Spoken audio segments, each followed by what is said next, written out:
Liftoff will start in T-minus 10 seconds. 10, 9, 8, 7, 6, 5, 4, 3, 2, 1. We have ignition. It's time! Seconds from game 7 or from championship number 6. Short, open, Chicago with the lead! Behind the screen, Harper got a piece of it. It comes off. The Chicago Bulls have won their 6th NBA championship. Tying run at second, 2 out, Palmero over the head of Jenks. Uribe charges, throws, out! And the White Sox have won the World Series. To the far side around the 8-yard line to Hester. Under it, into the middle of the 15 to the 20, breaks free of the 25 to the 30, to the outside, 40, midfield, 40, 30 to the post, 20, 15, Hester 5. For the 3rd time in 6 seasons, it's one goal achieved. The Chicago Blackhawks win the Stanley Cup. A little bouncer slowly toward Bryant. He will glove it through to Rizzo. It's in time, and the Chicago Cubs win the World Series.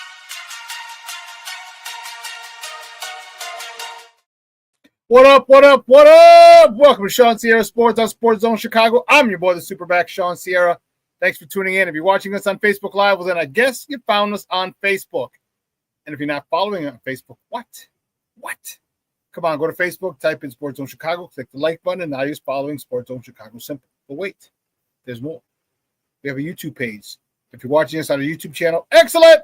And if you're not subscribed to our YouTube channel, for real, come on, man. Go to YouTube, type in Sports Zone Chicago, click the subscribe button, but also click the notification button. That's the little bell next to it, and that'll let you know anytime a show from Sports Zone Chicago is going live. Get it? Got it? Good. Now, if you want to tweet the show, you can tweet us at Sports Zone Shy. That's CHI at Sports Zone Shy. But if you want to follow me, just me, personally online, you want to know what I did? Let me tell you what I did. I made it nice and easy for you folks. Nice and easy. One handle for Facebook, Twitter, Instagram, Snapchat, and TikTok. All one handle at the Shawn Sierra. Yeah, I got a great show, but I need you, my peoples, to get active. So whatever platform you're watching us on, whether it's Facebook or YouTube, leave a question or comment on that platform. It'll come up here in the thread. We'll put it up on the screen. We'll incorporate it into the show. And that, my peoples, is what makes this the best morning Chicago sports talk show around.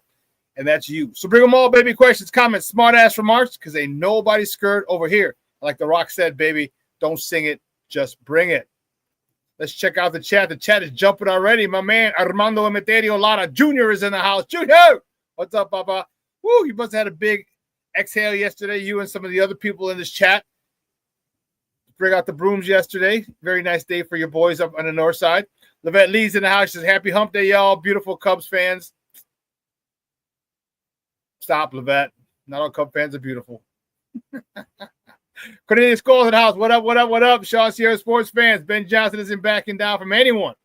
Playing the starters. Love it. I do too. I do too. You get paid millions of dollars to play. And we're not at the level where I want you to be, so you got to go work out some more. Black Diamond's in the house. He's starting at the top of the morning, and he's starting his nonsense. Oh, that's more like it.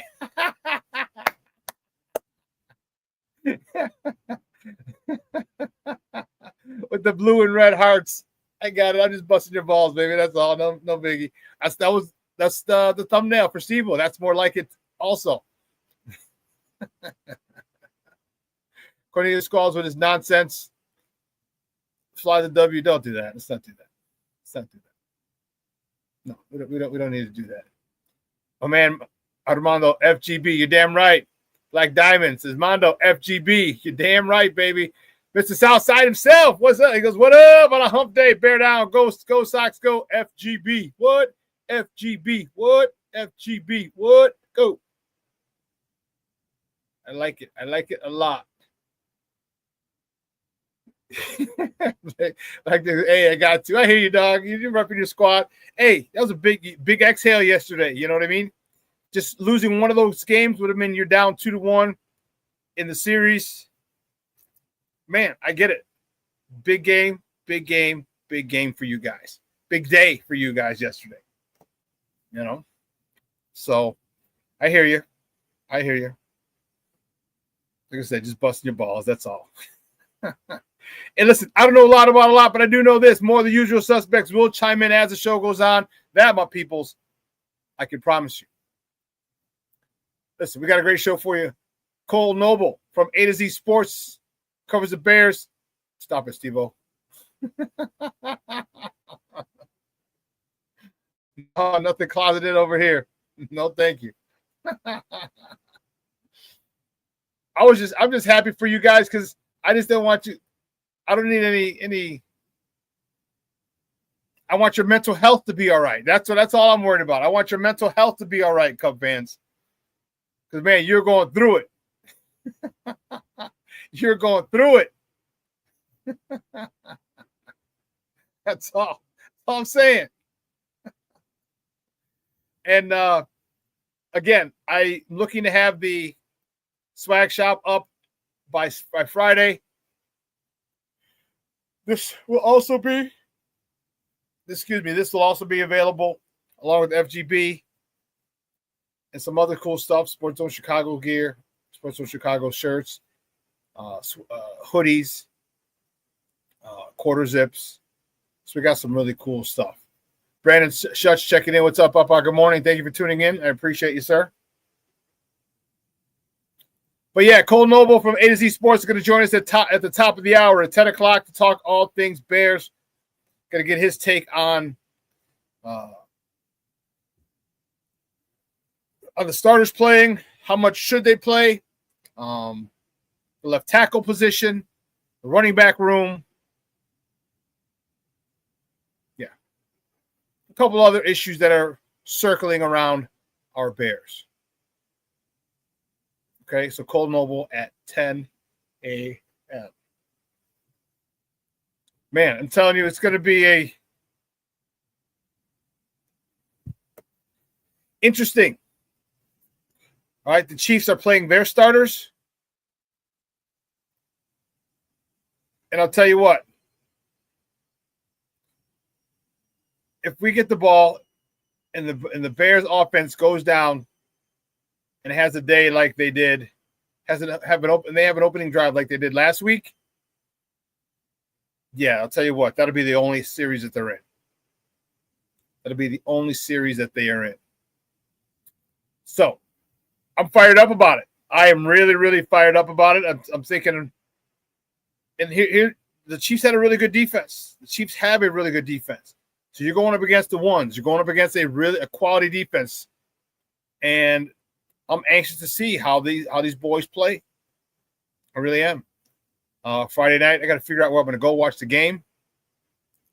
Black Diamond, I concur, 100%. Great measuring stick.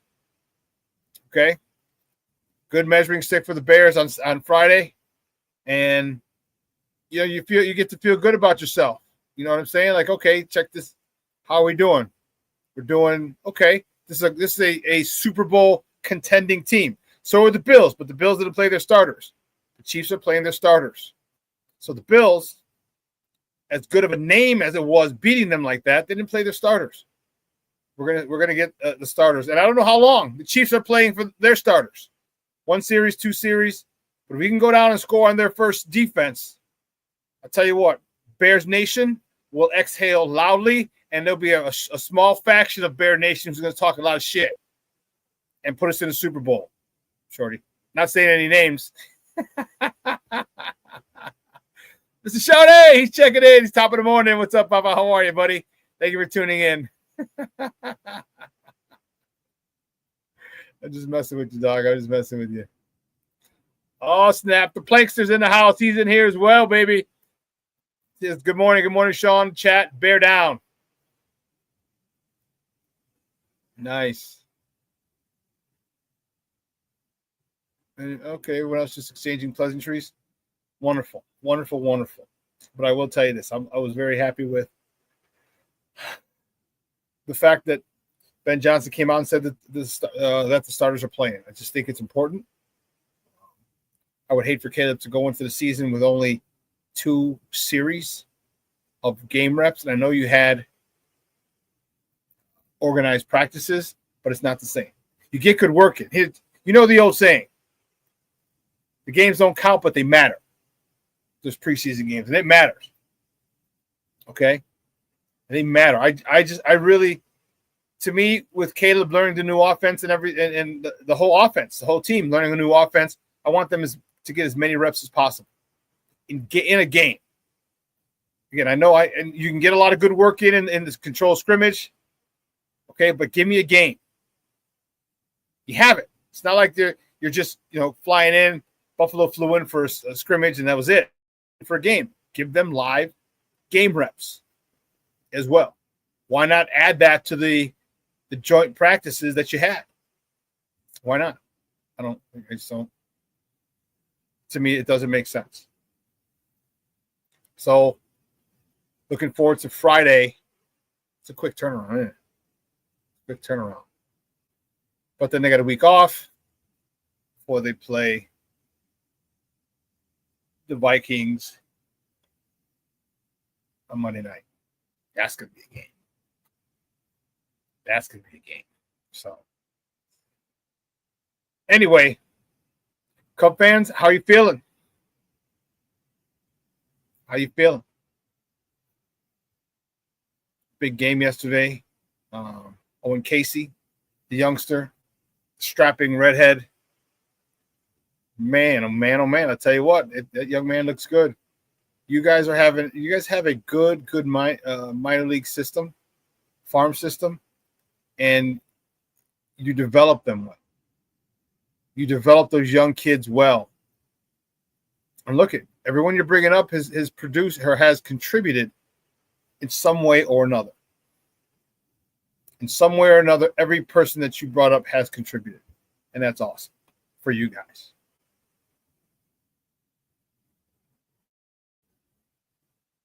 That's awesome.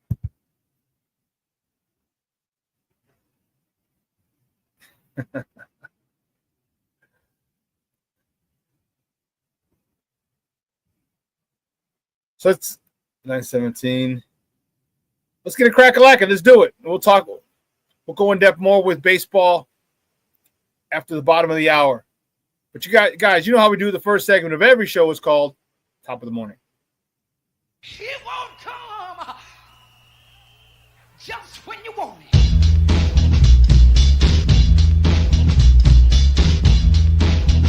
Top of the morning to you. Top of the morning to you.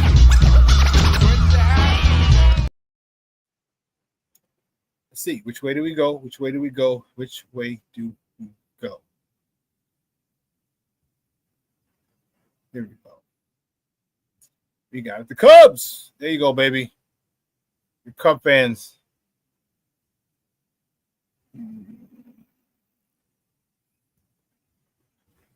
The Cubs yesterday, big game, had a doubleheader at the friendly confines. What a day for baseball. Beautiful weather. Low to mid 80s. There was a breeze off the lake.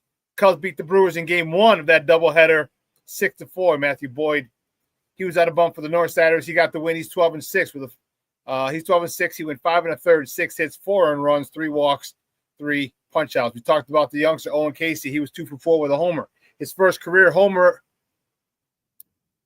in the bigs, 3 RBIs. His first 3 of his career. Eli Castro, he was 1 for 4. He hit a homer as well. His 11th of the season, driving in 28, 29, and 30 runs on the day. PCA was 2 for 4 with a double.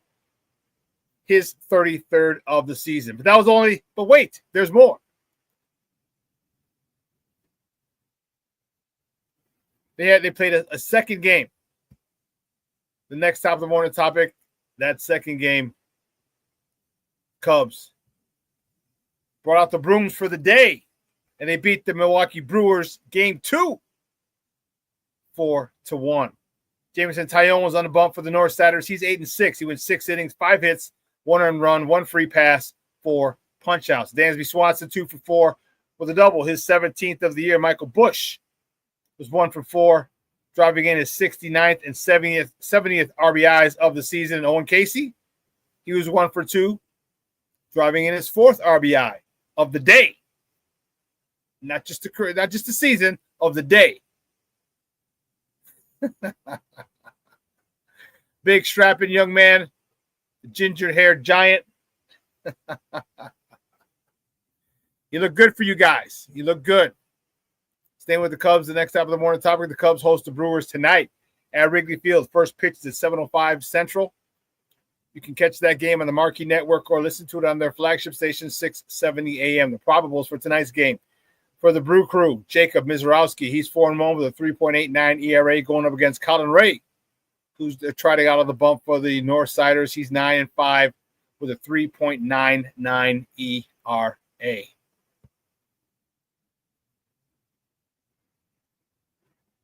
Next up, on the topic. This was a tough one. The good guys. My good guys fall to the Braves down in the ATL, 11-10. Dude, they had them. How the hell you scored 10 runs and still lose? Shane Smith got the start. He got a no decision. 6 innings, 7 hits, 4 earned runs, 2 walks, 4 punch-outs. Kyle Teal had a day, young man. He was 2 for 5, a double, his 8th of the season, a homer, his 4th of the season. Drove in 4 ribbies, his 16th, 15th, 16th, 17th, and 18th ribbies of the season for the. Great to see him raking. Luis Robert Jr., La Pantera. He was 1 for 4 with a double, his 12th of the season. He drove in 3.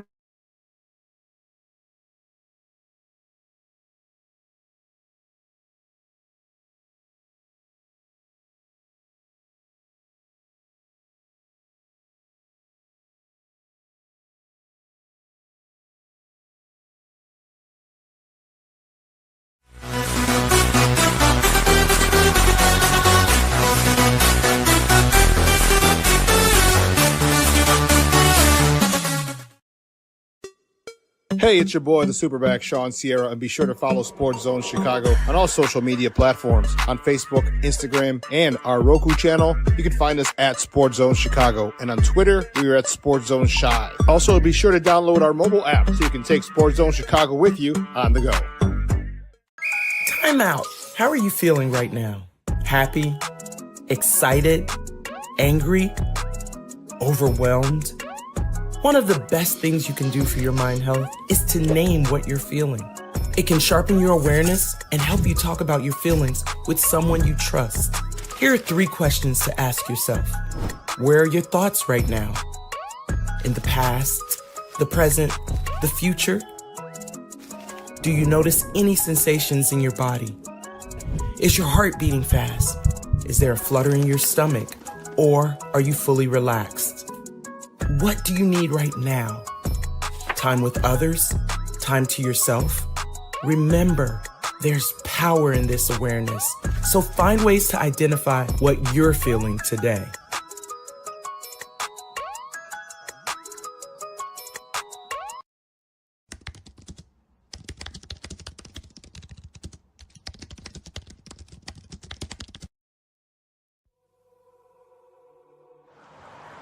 At a time when the news seems as subjective as the partisan politics dividing this country, independent professional journalism has become a resource people need to get the honest and accurate information for their lives. That's why I created gervondextersr.com.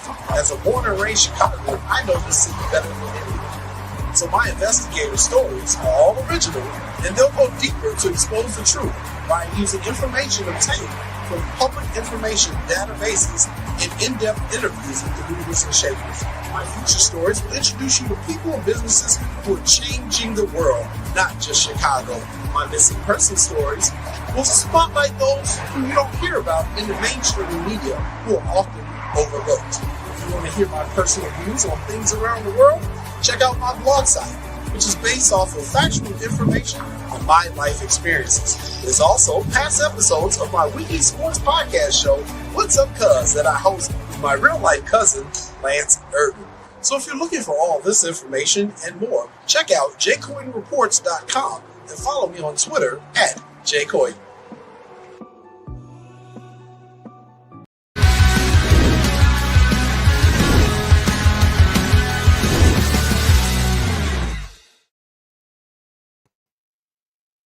Yeah, I'm back, baby. Sorry, I don't know what in God's name that was.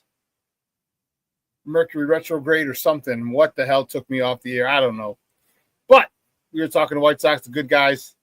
We're facing the Brewers tonight in the rubber match of the series. All right, first pitch is at 6:15 p.m. You can catch that game on Chicago Sports Network or listen to it on ESPN 1000. That's 1000 AM. The probables for tonight's game for the White Sox, the good guys, Martin Perez, he's on the bump for the good guys. He's the 3.09 ERA going up against Hurston Waldrop for the Braves. He's 3-0 with a 1.02 ERA.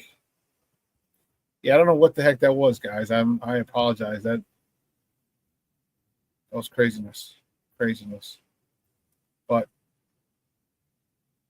next top of the morning topic, Sky. He had a rough day. Oof. Sky fell to the Seattle Storm 94-88. Angel Reese was back in the lineup. She had 19 points, 7 rebounds. I was ready to give her a double-double. 19.7 rebounds. King Booker World's future ex-wife, Camila Cardoso, she had 10 points, 6 rebounds, 6 assists. And Ariel Atkins, she had 19 points, 5 rebounds, 5 assists in the loss. You know,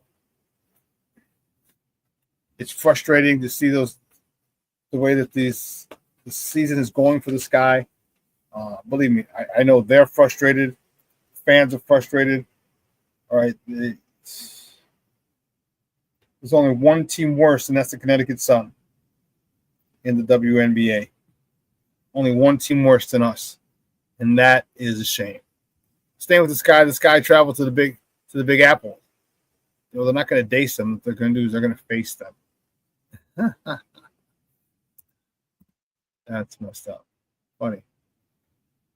They're going to face the WNBA champion New York Liberty tomorrow. Tip-off is at 6 p.m. Central. You can catch that game on the U, Channel 26, the U, locally. Man, the girls, it's been rough. All right, we're 8-26. That's a .235 winning percentage. That's just not going to get it done. It's just not going to get it done. It's been a frustrating season for our girls, and that really it stinks. You know, that really stinks. Shawn said, Sky is on a tank mode. Junior, this guy really blew it. It's tough, man. I get it. But it's frustrating. It really, really is.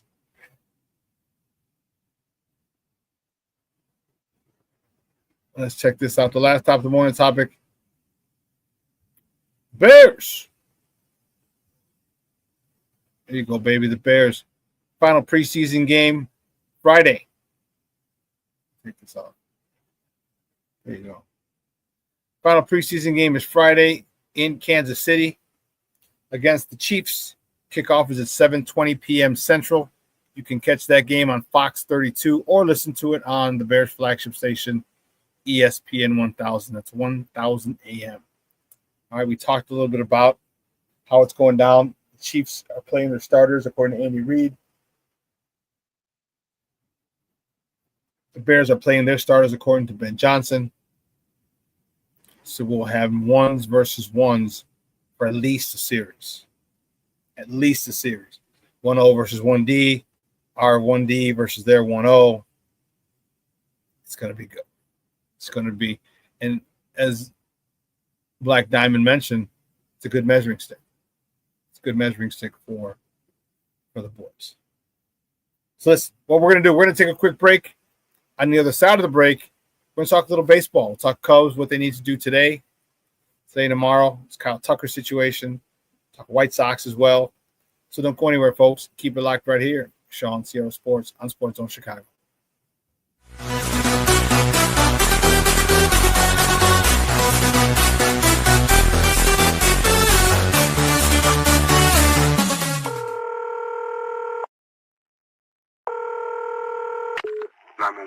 operator 901. Where's the emergency? 127 Brymere. Okay, what's going on there? I'd like to order a pizza for delivery. Ma'am, you've reached 911. This is an emergency line. Large with half pepperoni, half mushroom. You know you've called 911. This is an emergency Do you line. know how long it'll be? Okay, ma'am, is everything okay over there? Do you have an emergency or not? Yes. And you're unable to talk because... Right. Is there someone in the room with you? Just say yes or no. Yes. Okay, it looks like I have an officer about a mile from your location. Are there any weapons in your house? No. Can you stay on the phone with me? No. See you soon. Thank you.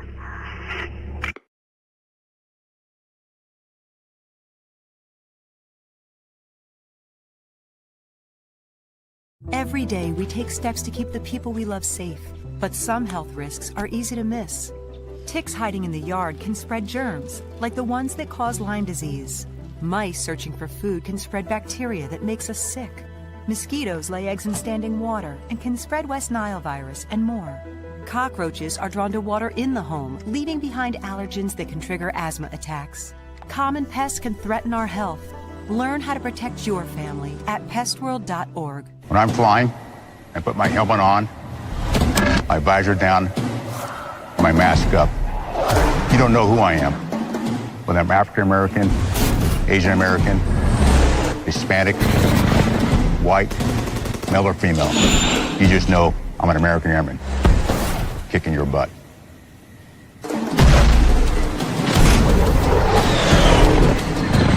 I'm General C.Q. Brown Jr.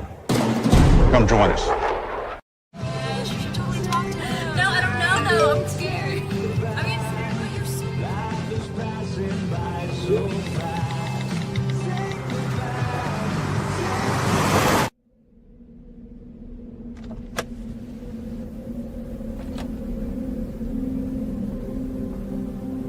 Do you know that you're in my lane?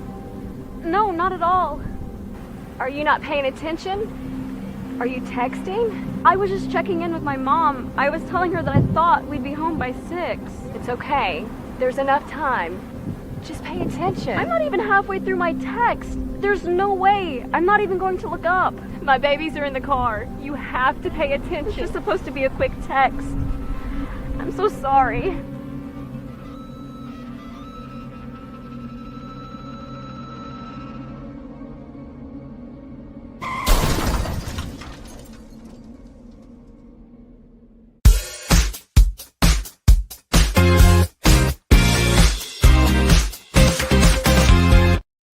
Base hit yesterday. Let's see if he can get his first big league RBIs. Cubs will try and take the lead here.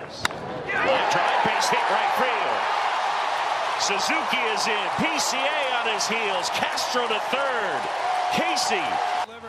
That's a big swing of the bat to draw first blood here. And he drops the head on this pitch and smokes it into right field. For the Cubs here. So here's Pete Crow Armstrong. Little flare, left field, falling, falls for a hit. Suzuki racing for third, and Berry will hold him right there. Now, swing and a high fly ball, right field. That's back on its way. Out of here. Home run, Willie Castro. 5-0 Cubs, and Willie's fired up. Yeah, it's been a tough go for Willie. Just putting on that Cub uniform, that has to feel awfully good. Welcome back to Shawn Sierra Sports on Sports Zone Chicago. Those clips courtesy of the Marquee Network. Those were the Northsiders in game one yesterday. They actually swept the series with the Milwaukee Brewers, but a big win in game one. They went on to capture game two as well. So, my man, King Booker World checking in. What's up, Papa? He says, salute everyone. And Shawn. King Booker World. Yes. Talk a little Cubs. Big win for the boys yesterday. Okay. It was close. The first one was pretty close. The second one, not so much. It's just a comfortable 4-1 win. But not like game one. There was a little more tension in game one. The biggest issue is Kyle Tucker. Kyle Tucker is the biggest issue right now with that squad. And here's part of the issue.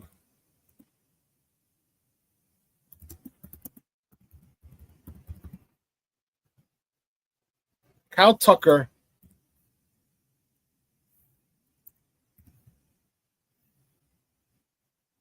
is a guy that affects everyone, people around him. And Craig Counsell yesterday said he's going to give him a couple days off. Now, I think it's good. Here's why. When you have your best player, right, and he was probably the best player in the first half, him and or PCA. And you set the tone for, listen, just because you're our best player, if you're struggling, I might have to give you a day off. Now, my issue with that, the issue that I have with that is, why did you wait until this series? He's been struggling for a while now. Why didn't you get him some rest in the Pittsburgh series? Let him think about life for a while in the Pittsburgh series. Okay?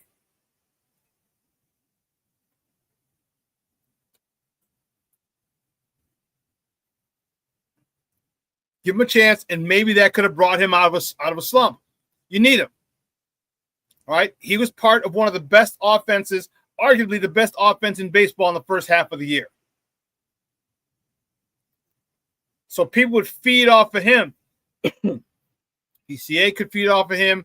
Seiya Suzuki, who batted behind him, would feed off of him. Or was he in front of him? I think Seiya was in front of him. Okay? So you're now that he's not hitting, it's pitchers can pitch around people, but truth be told, they don't got to pitch around anyone. There's no one in the Cubs is hitting. No one on the Cubs is hitting. And I think it's important that he gets his mind right.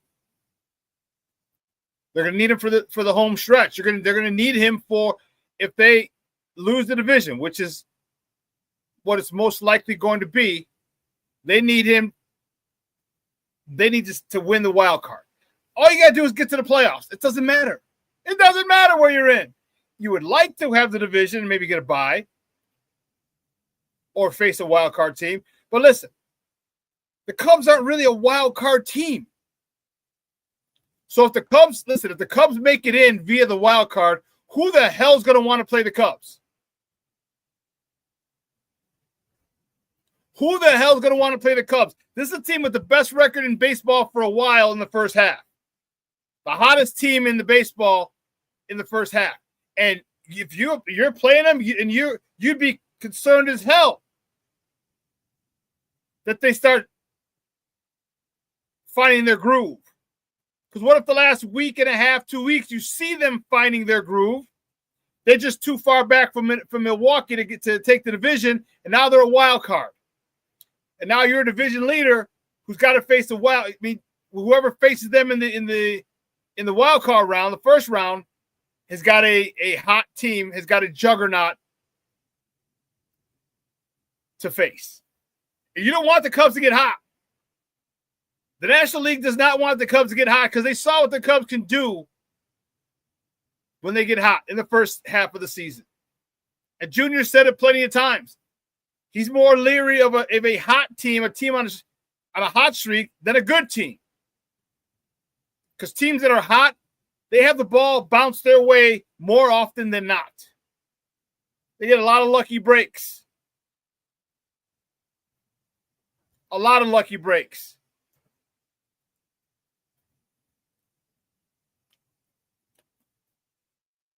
If you get hot at the right time, if you get hot in the last 2 weeks of the season and go into the season hot, man, the first team you face is not going to be happy. And that's what the Cubs still have. They have that opportunity. Because if Kyle Tucker can get back on track, that's gonna mean a lot for everybody else. Guys in front of him, Seiya Suzuki, guys behind him. And truth be told, this is helping the Cubs. Because now the Cubs don't have to offer him $400, $500 million.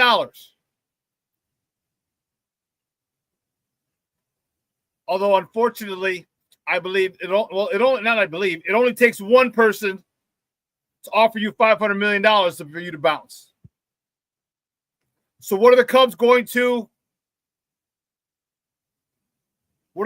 do? Do they want him moving forward? Because he is one of the better players in baseball. When we saw that in the first half. Is he worth? Are you willing to give him $300 million? Because I doubt he's going to get 5. But then again, like I said, it only takes one. It only takes one person to come out and say, we're giving you $500 million, and he's out. And I don't blame you, Papa. I don't blame you. But here's the thing. There comes a point in time, I mean, truth be told, what's the difference between $350 million and $500 million? What can't you do? How much different is your life going to be if you get $500 million as opposed to $350, $320? What's the difference in your lifestyle? So does he want to just go for that, or does he like what's happening here on the north side? And I'll tell you what, that tough love that Craig Counsell's giving him, like you need to be benched, could be the thing that keeps Kyle Tucker here. It could be. Because now you have respect for your manager big time. You know that, man, when I'm screwing up, he'll let me know. I'm sure they've had conversations, and I'm sure he hasn't told the media exactly how those conversations have gone. I think Craig maybe he just had some tough love.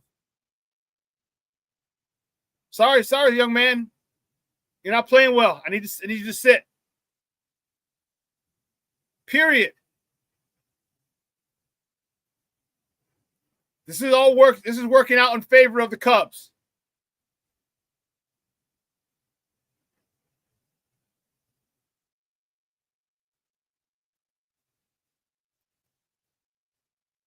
So, do the Cubs break the bank for Kyle Tucker? Because we all saw what he can do. See, a lot of guys are mad like he's not this, he's not that, he's not worth this. People weren't saying that in the first half. People weren't saying that in the first half.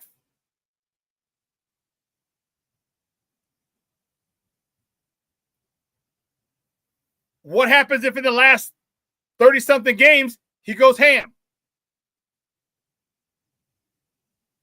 Adds another 10 homers, another 25 ribbies. What say you then?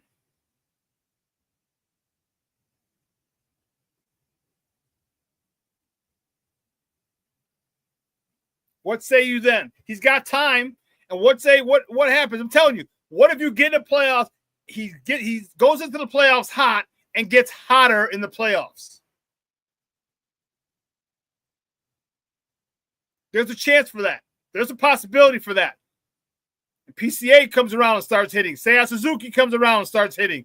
Dansby Swanson comes around and starts hitting. Matt Shaw continues to hit. Owen Casey, in getting caught up in the environment and the atmosphere, he starts to hit even more.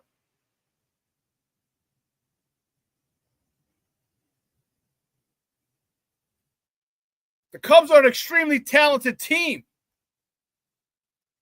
One of the best in baseball. Again, I highly doubt they're gonna stay in this funk for the rest of the year. I highly doubt it. Possible? Yes, it is. Improbable. Yes, it is.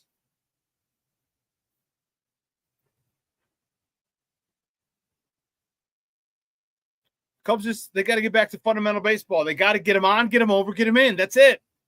You saw Owen Casey yesterday, bases loaded for the youngster, rips a single. That's all you need. He didn't try and do too much with it. He didn't try and put it on Sheffield. Head down, good contact with the ball, base hit. 2-run score. Simple. Sometimes your baseball players will overcomplicate things, especially when you're in a slump. In case he wasn't in a slump. He had every single freaking level down in the minors. He came up with confidence. But I mean, don't worry. This game will humble you. There'll be a stretch where he won't be able to hit a beach ball. And that's where he's going to have to be able to get back. And how is he going to be able to get back? All right, Kyle Tucker, PCA, Seiya, they're all going through it right now. How can you get back? What do you need to do? You need to step away from baseball for a second, not take that extra batting practice, or do you dive in and really go hardcore, really hit the cages, really get back to the fundamentals? It's different for different. It's different for each player. Each player has their own way of getting out of slumps.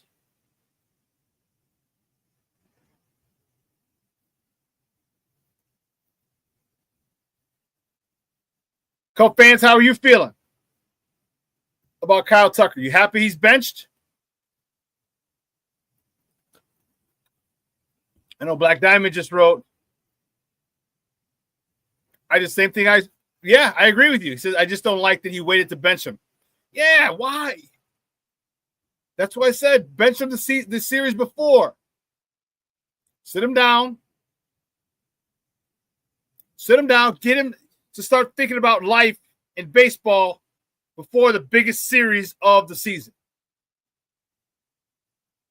Not during the biggest series of the season. You don't want him out during the biggest series of the season. You don't.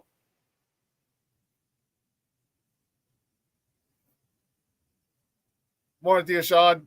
Jeremiah, what's going on, mijo? Monica might be watching too. Good morning, Monica and or Jeremiah.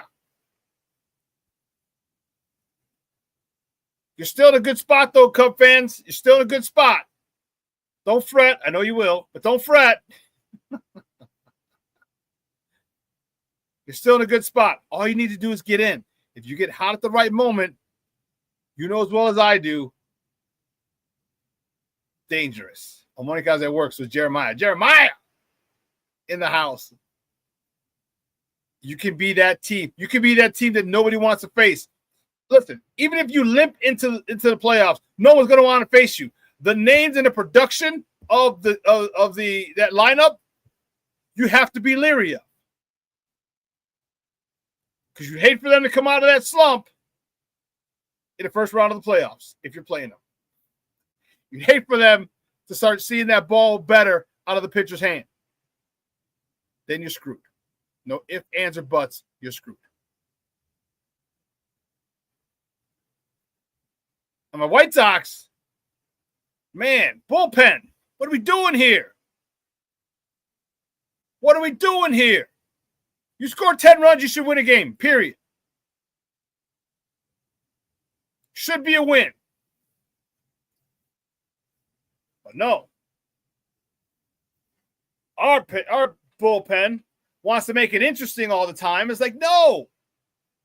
Come in, do your job, get back. Hey, pound the strike zone.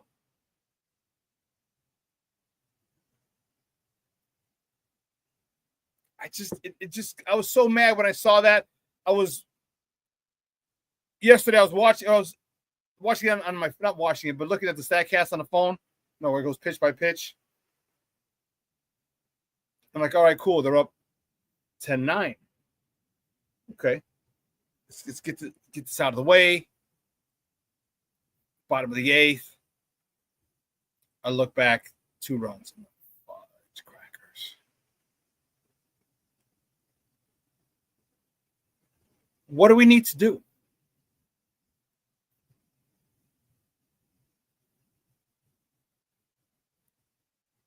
Craven says, that was not the 90s Braves either. Bad loss. It was a bad loss.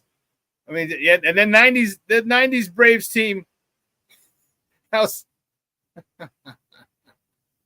a squad. What, 12, 13 NL East championship titles in a row? Not bad. Couple World Series appearances, one World Series win. Shawn says the Sox manager didn't manage the bullpen very well. Yeah, but when I looked at it, everybody gave up 2 runs. Everybody gave up 2 runs yesterday when he called them in. So as a head coach, what do? You're like, damn, dude, like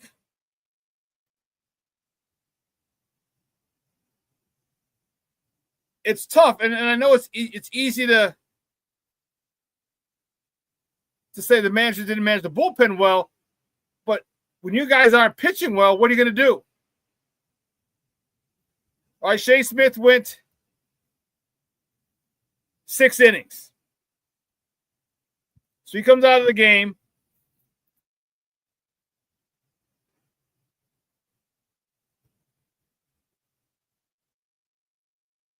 Shea Smith comes out of the game with a 10-4 lead. 10-4. Atlanta scored 2 in the first. The Sox scored 3 in the third. Atlanta scored 2 in the fourth. So the Sox are down 4-3 after 4. Sox scored 5 in the fifth. 8-4. 2 in the sixth. 10-4. Shane Smith leaves. Think you're getting a win. Then Tyler Gilbert comes in. He's up 3 runs, 2 earned in a third of an inning. The 7th is where it was a downfall. That 5 runs they got that inning, the Braves killed them.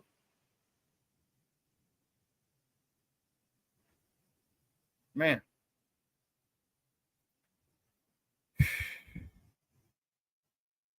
These are games that they cannot lose.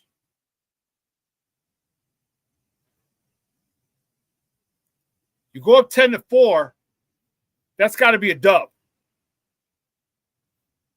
And this is still a young team, and they're still making their mistakes, as we see.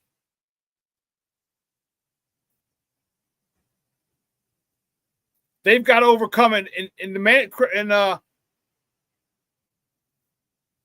Will Venable, he's got to toe that line of supporting these youngsters and giving them tough love.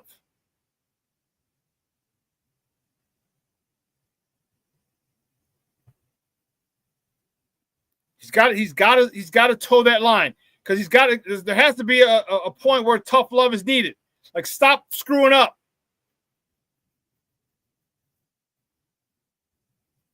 You got a 10-0 lead. You pull those pitchers aside and just say, hey, listen, I haven't lost faith in you, but get your head out of your ass. I need you to make better pitches. You're talented enough to be here. Otherwise, you wouldn't be here. So I need you to focus because there was no focus. You're going into a 10-4 game. It's a 6-run lead. Got a 6-run lead. You weren't worried. You weren't locked in.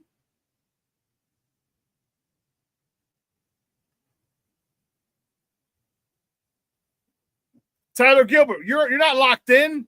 You got a 10-4 lead. You're coming in. I got a 10-4 lead. That eye of the tiger, that mentality, that killer instinct wasn't there because you had a 4-run lead. I mean, Atlanta's not a great team. They're 57-69, and they're at a .452 win percentage.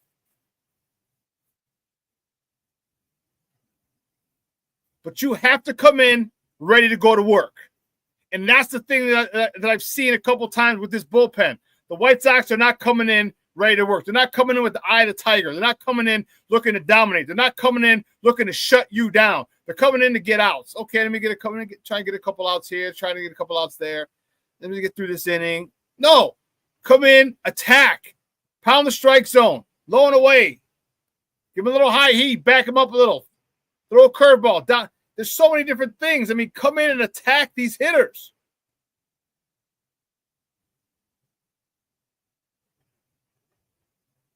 And this bullpen has a lot of talent. It's the mentality that they don't have.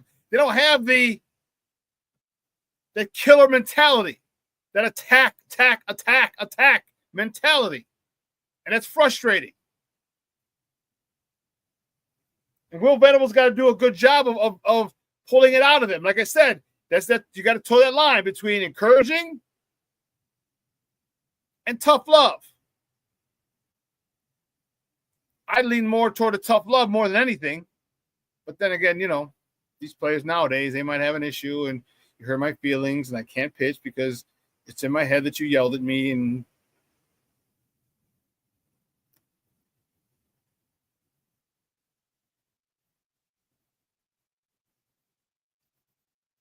you've got to come in with an attitude. You're the best pitcher in the world. And every time you step on that bullpen, on the bump, you prove it. You go out there with an attitude, with a chip on your shoulder.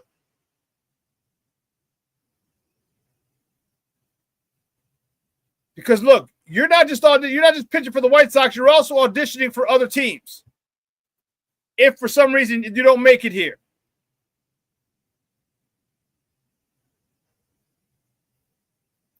So that's what they need to do. They need an attitude adjustment is what my good guys need. The pitching staff needs an attitude adjustment.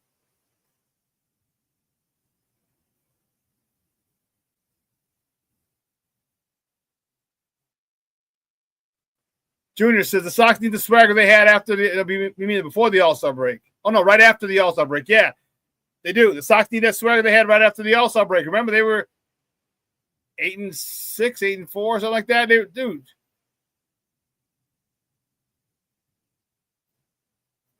But they were attacking. That's it. They were playing free. They weren't thinking, and they were in attack mode at all times. You got to get back to attack mode. Craven said, these cats softer than Liberace at the Playboy Mansion.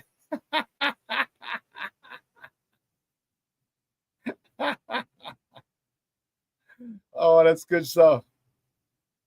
That's good stuff. But listen, we're going to take a break. Take a quick break. On the other side of the break, we're going to welcome Kole Nole from A to Z Sports. We got some Bears talk to get into. We got a lot of questions. I got a lot of questions for you people. In my George Costanza voice. I got a lot of problems with you people. And you're going to hear about it. Kole Nole on the other side of the break from A to Z Sports. Keep it locked right here. Shawn Sierra Sports on Sports Zone Chicago. Hey, it's your boy, the SuperBack, Shawn Sierra, and be sure to follow Sports Zone Chicago on all social media platforms, on Facebook, Instagram, and our Roku channel. You can find us at Sports Zone Chicago, and on Twitter, we are at Sports Zone Shy. Also, be sure to download our mobile app so you can take Sports Zone Chicago with you on the go.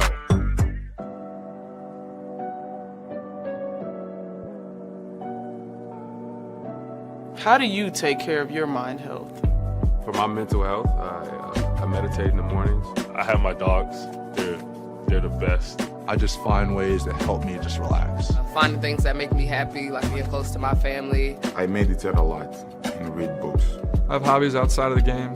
I'm able to switch off. I'm able to turn my brain off from the game of basketball. Your mind health matters. Your mind health matters.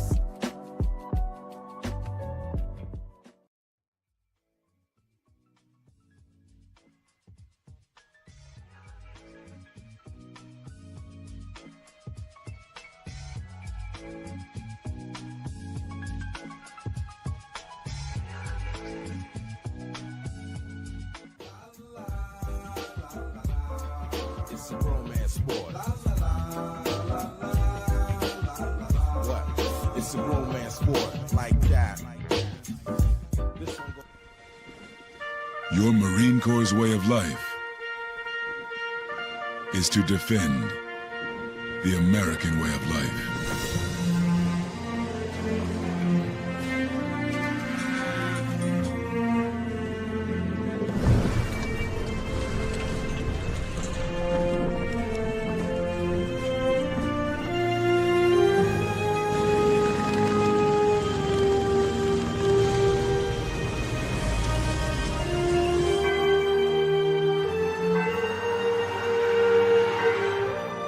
Every day,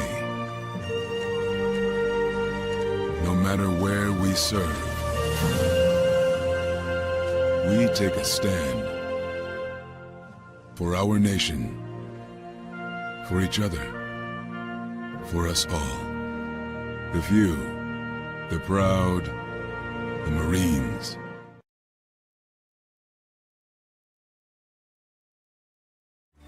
Everybody in a work zone is someone's somebody. This is my mom. She works for KDOT. This is my dad. This is my mom. This is my daddy. This is my sister. This is my daddy. This is my son, Scott. He was killed while working in a highway work zone. When you drive through a work zone, drive like a life depends on it. Because it does.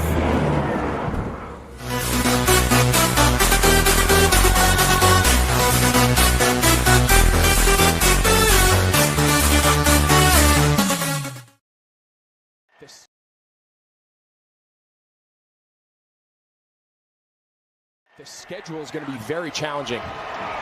Well, they try him again off the right side, and Ian Wheeler's in. Howard's own HU, a touchdown for the Bears. To be figured out for you guys. Yeah, I mean, listen, we still got guys fighting for some of these back end. Knocked out of there. Wheeler again. Slipped his way through inside the 45, and Wheeler's having himself a good game. Wheeler has his second touchdown of the game. He's able to run. Keep your eyes right here on this double team. Watch what they do. You do not see this very often in the NFL, to take a guy 4 yards back and put him on his. Welcome back to ShawnSierraSports on Sports Zone Chicago. Those clips courtesy of Fox. Those are the boys, the monsters of Midway. All right, this past weekend, laying the smack down on the candy asses of the I Won't Choke Like the Buffalo Bills. Beautiful, beautiful, beautiful ass whooping they put on them. And I understand they didn't play their starters. It's fine. But still, you still, that was still an old fashioned ass whooping. And I'm not gonna deny it. Those guys are fighting for roster spots. And mind you, our first team only scored one touchdown. So it's not like Caleb and the crew put up 35 of the 38 points. All right. It was our second team and third team. Those guys showed that they wanted, they kept the intensity up. The standard was the standard, and they maintained it. And that's what got me excited. So we're going to talk a little more about that with my next guest from A to Z Sports. You can find him on Twitter at, hold on, player. I forgot. I wrote it down. There it is. You can find him on Twitter at A to Z _Slaw, SLAW. Guys, just welcome back to ShawnSierraSports. Kole Nole. Cole, what's up, Papa? How are you? How's it going, Shawn? Glad to be here. Glad to have you, man. Glad to have you. A lot to talk about. All right. Yeah. Let's get to the 800-pound gorilla in the room. So Andy Reid comes out the other day and says his starters are playing. Most people thought that the Bears starters would sit because it's a third preseason game. Caleb played 2 drives last week. In the past, the last preseason game was basically for the bottom of the roster spots. But now there's only 3 preseason games because that was preseason game 4. Now there's only 3. We get the word that our starters are playing. Your thoughts? Are you happy they're playing? Yes or no? And if you are, how long would you like to see them play? Yeah, I'll just go ahead and say I don't think I've been more excited for a preseason game than I am for Friday night's game. I mean, the fact we get to see Patrick Mahomes and the Chiefs starters playing against that Dennis Allen defense that's pretty much been on fire with no matter who they put on the field, whether it's a joint practice or, the game against Miami or Buffalo. They looked really good defensively, and I want to see, this is a good measuring stick opportunity to go up against Mahomes and that, Super Bowl caliber offense. And then for Caleb Williams, I think it's probably going to be similar to last week. I don't know if we really see more than 2 drives out of him against that Steve Spagnuolo defense, but another really strong measuring stick for them too on the offensive side of the ball to see, how they move that ball, because they moved it pretty well against the backups though of Sean McDermott's defense. Let's see how they move the ball now against Steve Spagnuolo's starters on Friday night. And that's going to be if they go down, because this is possible. Yeah. If they go down their first drive, regardless if it's the first drive or the second drive, whoever's on defense first, if the Bears' opening drive, they go down and they score, do you think that's it for Caleb and crew? See, that's where it gets interesting because, the first drive is going to be really structured and they're going to have the plays in place like we saw last week, where the second drive, it, wasn't the structured plays, and you saw a couple hiccups on some plays. There's 3 straight incompletions by Caleb to end that drive, and then we saw the last of them. I wonder if I would think Ben Johnson, even if they go down and score first drive, tries to put him back out for a second drive and then see what they do, after kind of the first drive goes down, they even score, they don't score, I'd still want to see, multiple drives, get Caleb Williams out of that structured offense and see what he can do kind of like in the pressure of a moment situation. What are you looking for from Caleb from this game? More of the same of what we saw last week. I want to see him, continuing to play, a clean operation. That's first and foremost. I want to see get out of the huddle quick, get on the line of scrimmage. No pre-snap penalties. I think the only pre-snap penalty they really had, actually, I don't think they had a pre-snap penalty with the first team offense. They had the one holding penalty by Drew Dahlman, but the first team offense stayed clean. There was no people out of alignment. There was no false starts, that kind of thing. That's really what I want to see out of this offense, and just Caleb Williams get, out of the huddle, onto the line of scrimmage, get the players in position where they need to be. And then after the snap, just staying in the pocket's the big thing, because in the joint practices, we've heard Caleb Williams has struggled with pressure a little bit. It seemed like they tried to move him around on some bootlegs, and, a couple plays broke down on that first drive last week where he had to make a move and, get out of the pocket and try to make a play. I want to see him stay in the pocket and deliver some strikes like we saw on that, big strike to Cole Kmet on that first drive. More plays like that, I think, would be really encouraging to see out of the young quarterback. Talking about his performance last week, it was 6 for 10, was it? 107, tutty, 130 rating. Give me your thoughts on him on that opening, basically the opening drive where he was like 6 for 7, I want to say. Give me that opening drive, your thoughts, and how you felt when watching him just slice up that defense. Yeah, it was great to see on that first drive. I was really encouraged from what we saw, but again, it was a lot of easy completions, which is what Ben Johnson's trying to dial up for him. They're trying to make it as easy as possible for Caleb to get the ball out of his hands, quick, and then get it in the hands of his playmakers. So, the bootleg rollout where he threw it to Colston Loveland, that was a great play. A quick, great design where, Zacchaeus hit the, end breaker, and they, got it to him quick, and then let Zacchaeus work after the catch and, score that touchdown. Those kind of things are what we're looking for. But even, I want to see some more connections with Rome Odunze. We talked about all offseason pretty much how the chemistry between him and Odunze has been a lot better going into year 2. But then that third down on that second drive, he tried to hit the comeback to Odunze, and it was just outside of his reach. So I want to see those two, connect a little bit more this time around, just to see how that connection is really growing going into week 1. Guys, we're on with Kole Nole. He's a Bears writer for A to Z Sports. Talking Bears football here on ShawnSierraSports on Sports Zone Chicago. Give me your thoughts on DJ. Would you like to see DJ more involved? I know he had a catch or two in the game on Sunday, but the talk seems to be a lot about the chemistry between Caleb and Rome, and then Luther Burden, has really jumped into the mix. And then Zacchaeus says, "Hey, don't forget about me. Watch this. Let me take this to the house after I catch a slant." What are your thoughts on DJ Moore? Do you expect him to have a good year, or do you think his production is going to decrease because of Rome, because of Zacchaeus, because of Kole. I think they're going to get really creative with DJ Moore, and I don't think we're going to see that until the regular season. So I think they're trying to be kind of a little secretive of how they're wanting to use him, because we've seen some plays where he's working out of the backfield and he's lining up at running back. I don't think we're going to see any of that on Friday. I think they're going to hold some of those plays until the regular season, and I just want to see if they can get the DJ Moore back from 2023 in this offense, and mix it with the 2023 DJ Moore and the 2024 DJ Moore, because those two very different players that we saw during his 2 years in Chicago. So I want to see, can Ben Johnson make him a downfield player again, and get a player where on play action post and play action verticals you can get the ball down the field 20 yards down the field to DJ Moore, while at the same time using him on those screens and quick plays. So I think he's going to get fed a lot of targets within this offense, and I don't think he's going to go anywhere. And come regular season, we'll see his name, popping up a lot on the stat sheet. Well, I hope so. I'm a huge DJ Moore fan. I love him. He was our first stud wide receiver we've had in a while. And I was happy that we got him. I was happy for him because we had, we thought it was going to be a nice relationship between him and Justin Fields, and he ended up having his best year of his career.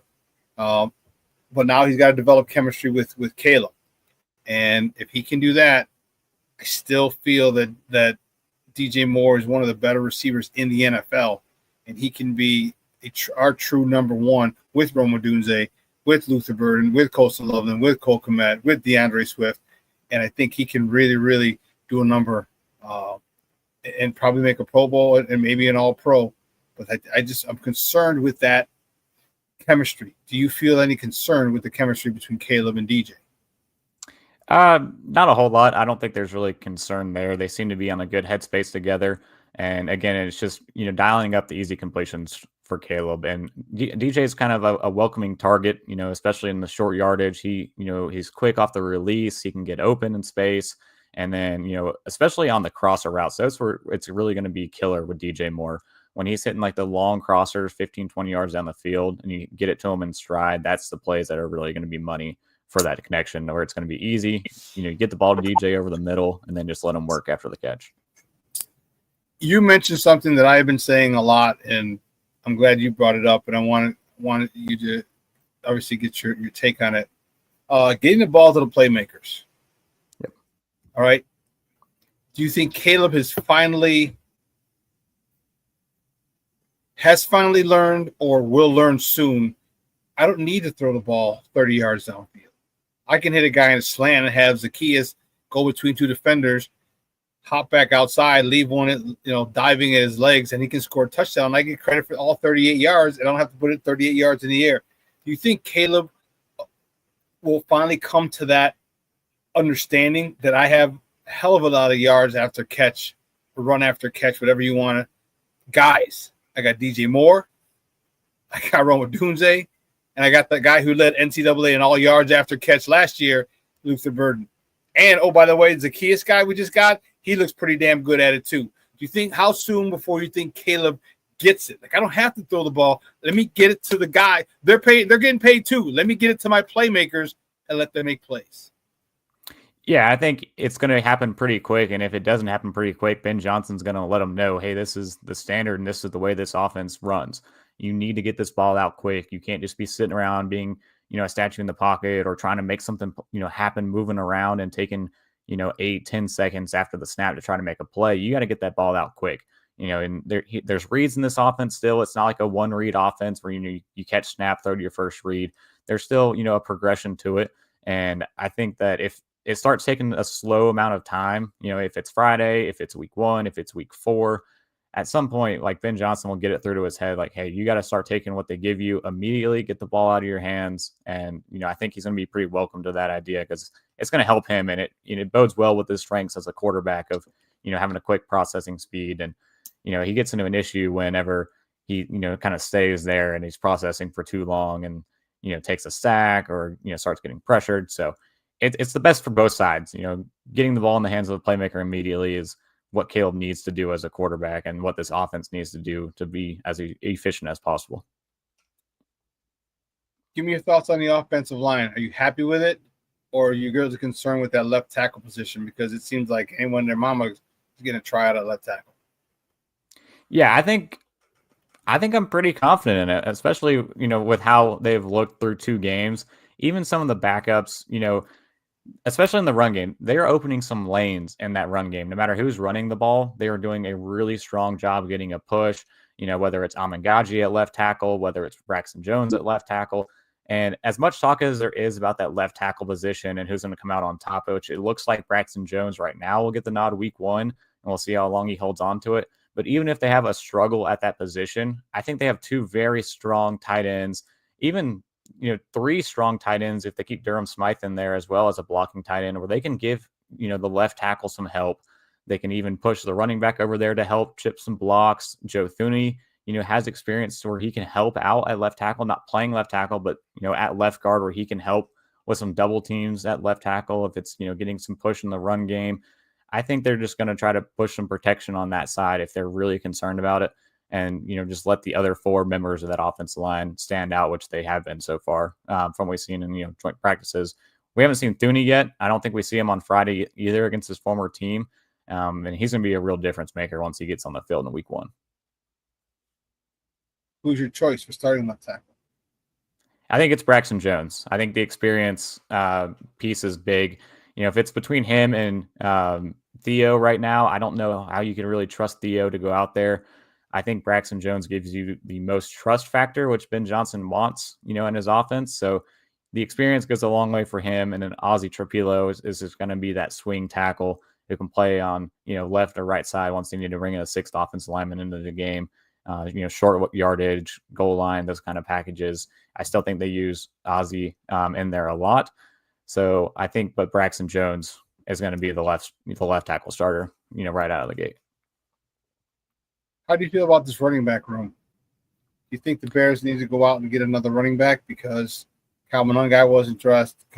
Swift, who was the guy who Hagen was the guy that got the most reps, and they wanted to take a look at him, but then he got hurt.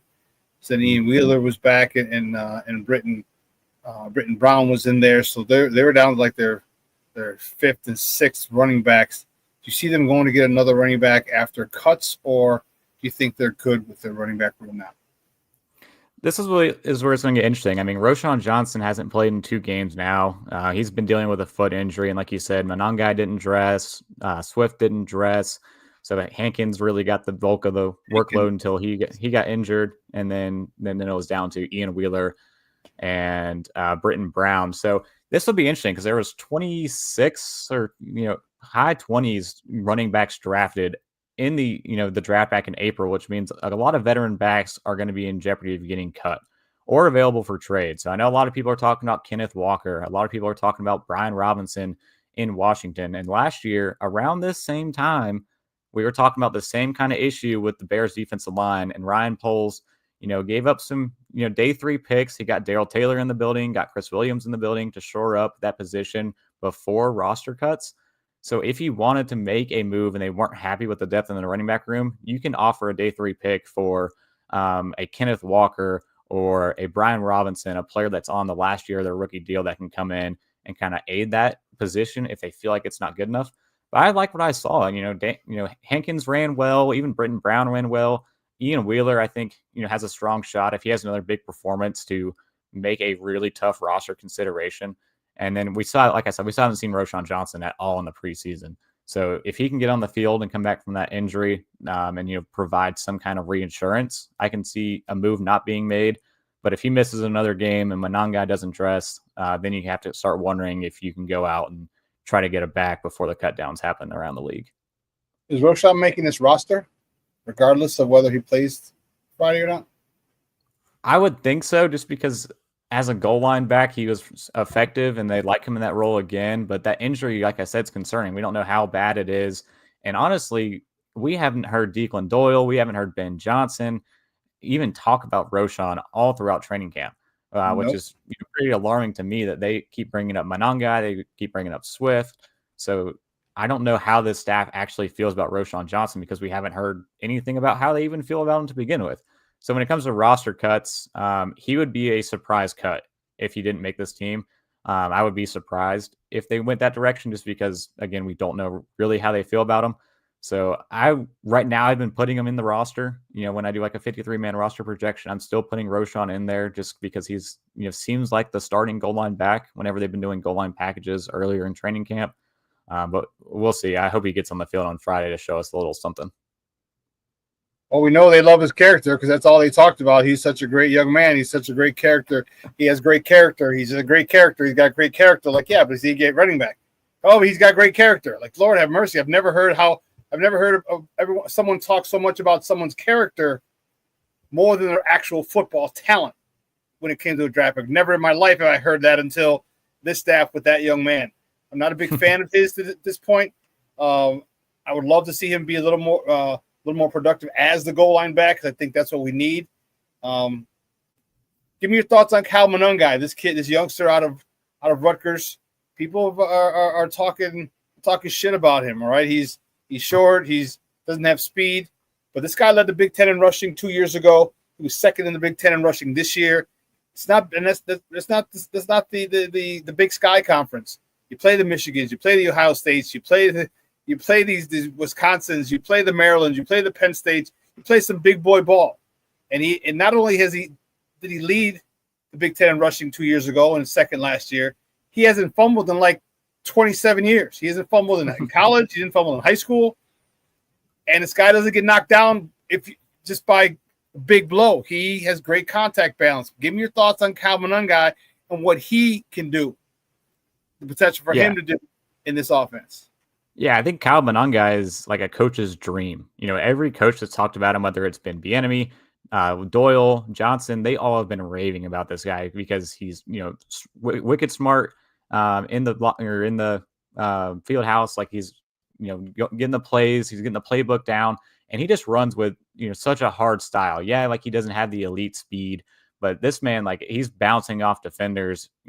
NFL defenders now that we've seen in that first preseason game against the Dolphins, just bouncing off defenders, picking up extra yards when the extra yards weren't there, from the blocking, and he was still able to make something happen.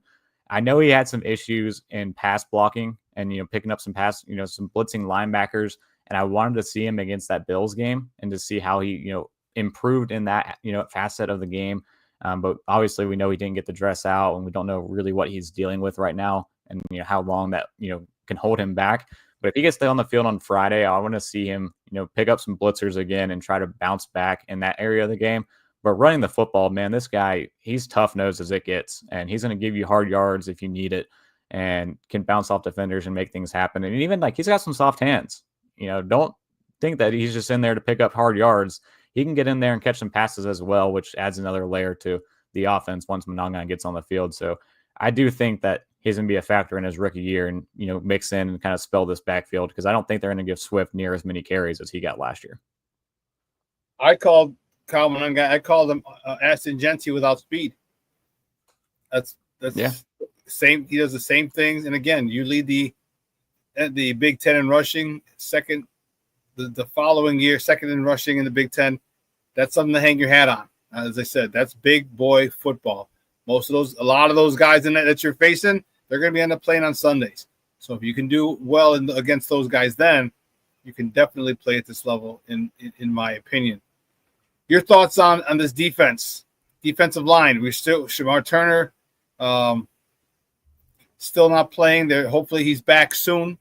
But Grady Jarrett should be an upgrade. Andrew Billings, Gervon Dexter. Talk to me about that rotation of defensive tackles and one of the three techniques. And you think we're good at those two spots? Yeah, I think we're good on the defensive line. I know Dennis Allen, it seems like, is wanting to have a different type of rotation. It's not going to be like 8 different people getting on the field at different points, but it's more so of like a positional rotation. He's going to move Deo inside. He's going to kick Gervon outside on some plays. But with Grady Jarrett, what a difference he's going to be. Another one we haven't seen like Joe Thuney, because he's played so many games in his career. He doesn't really need a ramp up preseason action. And when we see him in week 1, I think the aggressiveness is going to be infectious to that rest of that defensive line of what he's going to bring to that unit and the push he's going to get from the inside. And, Andrew Billings, he had a couple of good snaps against the Bills too. I mean, he had that one sack where he was able to collapse the pocket. He had another one where he collapsed the pocket and, Austin Booker kicked, kind of kicked inside of him and got free for a sack as well. So I think, Andrew Billings is someone people are kind of overlooking on this defense, being able to come back and be an impact, and not just as a run stuffer with, his big frame, but, getting some push on the inside as well. And then some of these guys are being overlooked and what they're going to bring. I mean, Gervon Dexter, we really haven't really talked a lot about him either and what he's going to bring with this Dennis Allen, front, because he's a perfect fit, rushing off the edge or rushing inside. So I think all the different packages they're going to do with these guys is going to really help, push the aggressiveness of that defensive front into the pocket and then just lead to some turnovers, either on sacks with fumbles or, trying to bait the quarterback into making a bad play, throwing the ball and letting your back end, come away with an interception. So I think they're good on the D line, especially with how the unit looked last year. They're in a much better spot this time around. What about the ends? We got Montez Sweat, who by all reports is having a great camp, but you still didn't have someone opposite him. Now, granted, Austin Booker had 3 sacks week 1. He had another sack, which I was happy about. Are they good at the defensive end spot? Yes, this was interesting for me when I went through the 53-man roster projection earlier this week, because I only kept 4 defensive ends, and Sweat, Deo, Austin Booker, and Dom Robb. So I think with those 4, that is sufficient enough for what they need, especially when you think about Gervon Dexter kicking outside and Shamar Turner potentially kicking outside on a couple of things as plays as well. I think they're good there. I think Montez Sweat's going to have a much more productive year this year without battling the injuries and the different, lower leg injuries he dealt with last year will be a much more of a factor. Deo Odengabo is the real, question mark, because we've seen flashes of him back in Indianapolis where he looked like he could be a legit pass rusher and a legit weapon off the edge. And this scheme seems like it fits him a lot better with Dennis Allen, but it's just what we see from him on the field would be really telling.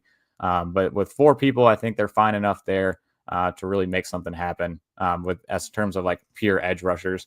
And the other thing with Dom, Robb, and Booker, they both left the game with injuries last week, and they didn't bring any edge rushers in to work out yesterday. They brought in 3 running backs for a workout, which tells me something about how the running back position's potentially looking, but they didn't bring in any edge rushers. So I think Booker and Dominique Robinson should be fine with their injuries. And once we hear from Ben Johnson later this week, we'll know that for sure, but I think that they're fine at defensive end. If it becomes a big issue, they can try to, find ways to get production elsewhere like they can on the inside or moving some guys around, but I don't think any additions will be made to that room.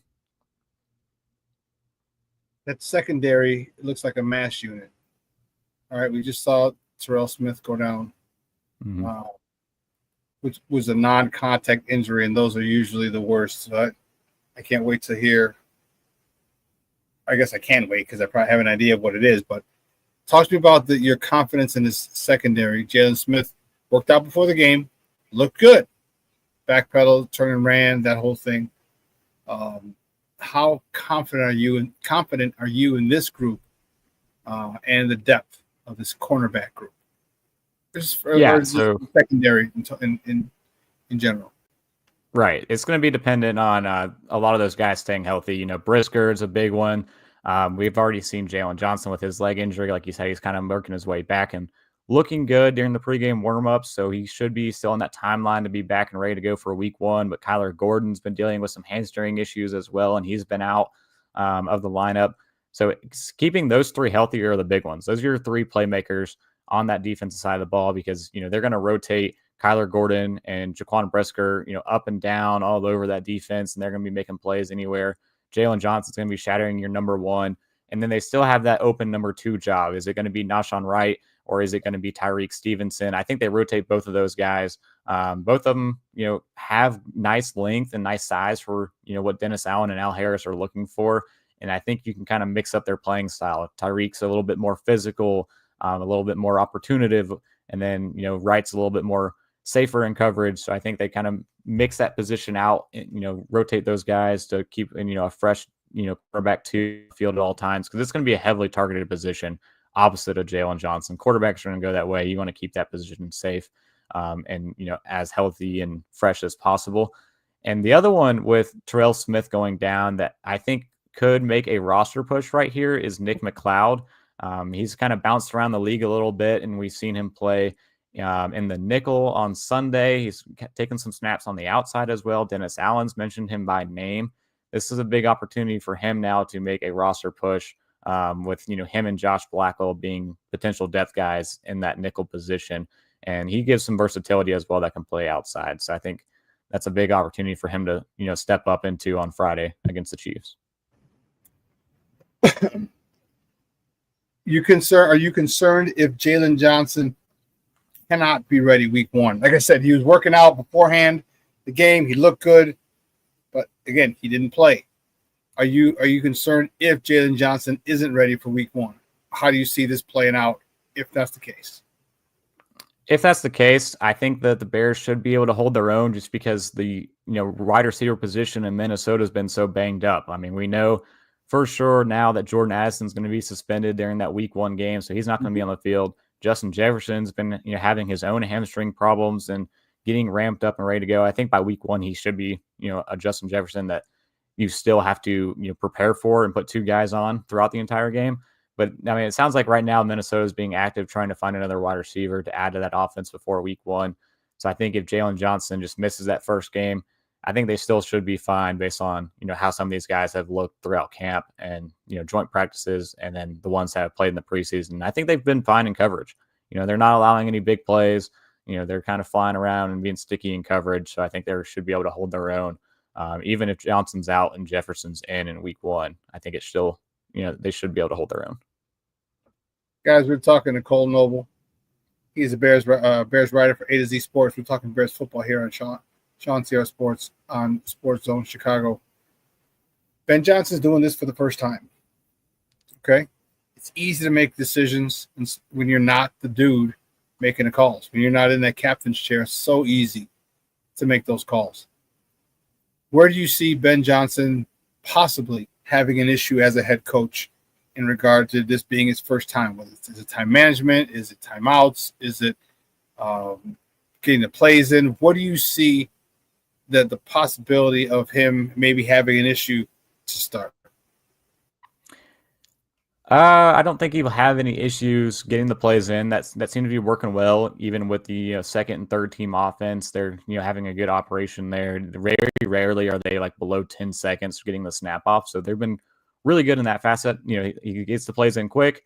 I think he's had the first situation where it was a 2-minute drive in the Miami game. They were able to it was a one play. They got out of bounds, Luther Burden, and they were able to kick the long field goal. Right. The last week they had a couple issues with the same situation. Badgett came on the field with 1:05, I believe it was, and they weren't able to get into a field goal range. So I want to see kind of those big situational end of half, end of game moments to see, how he structures that offense and operates the timeouts. That's a big thing for a head coach that an offense coordinator never has to deal with. So how he operates with that will be big. And then I want to see, does the aggressiveness get the better of him? We've seen him already on 2 games going for it on 4th down a lot, whether it's in the goal line or short yardage. He's taken a little bit of that Dan Campbell mindset with him. So I wonder if, that continues into the season. If he gets a little too over aggressive with some 4th down calls and tries to keep his offense out there, that could, put the team in a bind. But even then, I think there's a good defense behind him where it's worth the risk of going for it more often than not to try to keep the offense on the field and put points on the board. So the over aggressiveness and I'd say like end of half late game drives are kind of what I want to see from Ben Johnson to, really prove what he can be as a head coach. On the other side of the ball, you have Dennis Allen. Yep. This guy's a former head coach, two-time head coach. How much is he going to aid? Is he going to help Ben Johnson with this scenario? Because he's running the defense, so Ben really doesn't have to worry about the defense. He could just worry about focusing and getting everybody on the same page on the offense. How valuable is Dennis Allen going to be to this team? All right. Because of his resume as a former head coach and well-respected defensive coordinator. Yeah, he couldn't have picked a better defensive coordinator option, in my opinion. Someone that can bring, that veteran experience, veteran coaching experience like you talked about to help him on the sidelines. And that's a big thing, is that he's on the sidelines. He's not going to be up in the booth. He's going to be on the field next to Johnson, helping with some of these decisions. But at the same time, he's also taken a back seat because he's recognizing that Ben is the head coach of this team, and he's the one, making these decisions, which is great mindset for him to have right now. And I think it's really going to help Ben Johnson along the lines. And like you said, as a two-time, head coach before, I don't know if you'll get another opportunity in the future. So this is a great situation where him and Ben can stick together for 4 to 5 years. And, you don't have to worry about someone poaching Dennis Allen and taking him off as being a head coach. It's kind of the same way that, the Chiefs were with Steve Spagnuolo. Spagnuolo got multiple head coaching opportunities, and, it didn't really work out for him in that role. And, now teams are kind of reluctant to try again. And, he's gotten some interviews. No one's really taken him out of that seat as Andy Reid's defensive coordinator.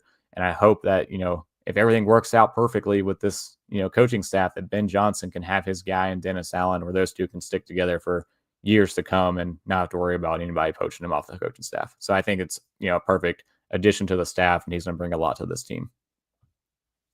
That was my thought exactly. I think he's got his run of head coaching opportunities, and just stay put. Stay, just like you said, 5-6 years. Hell, make it 10. Make it 10. And if he makes it 10, that means Ben will be here 10. And if Ben's here 10, that means we've had some success. And that's what I want. Because the one thing I just don't want people learning new schemes, new systems, new terminology, new verbiage. I want them to come back in the same offense. I want them to come back in the same defense. I want this whole offense to come back next offseason and not have to learn a new offense. All right, they're familiar with it. They know it like the back of their hand because they just ran in 2025. So I'm looking forward to that. I'm happy. I'm really, really happy for that. Get to some personal goals. Caleb, obviously, this team revolves around that young man.